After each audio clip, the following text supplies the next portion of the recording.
और एक जानिब तो मईशत को धक्के लगा लगा कर आगे बढ़ाया जा रहा है, दूसरी जानिब आपको बताएं कि हुकूमत की करोड़ों रुपए की शाह खर्चियां भी सामने आ रही हैं। किफायत शहरी प्लान को हवा में उड़ा दिया गया है। करोड़ों मालियत की 25 नई गाड़ियां खरीदी गई हैं, जरा ऐसा बता रहे हैं। बात कर लेते हैं, फहद चौधरी हमें ज्वाइन कर रहे हैं।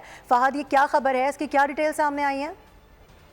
जी देखिए, विफाकी हुकूमत ने जो किफायत प्यारी प्लान था उसको खुद ही हवा में उड़ा दिया है। काबीना डिवीजन के कारपूल ने करोड़ों रुपए मालियत की 25 नई गाड़ियां खरीदनी है। जराये के मुताबिक वजीर आजम शहबाज शरीफ की मंजूरी के बाद काबीना डिवीजन ने नई गाड़ियां खरीदी और इस हवाले से काबीना डिवीजन के जराये का ये भी कहना है कि जो किफायत प्यारी कमेटी बनाई गई थी उससे भी मंजूरी ली गई है इस खरीदारी की और 25 नई गाड़ियों की मालियत 24 करोड़ रुपए से जायद है।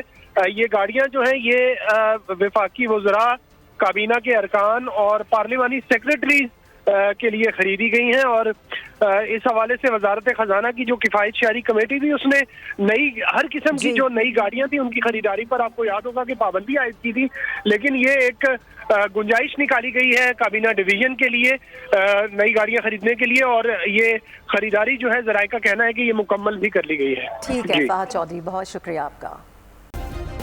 सब्सक्राइब करें और बेल दबाएं ताकि कोई खबर रह न जाए।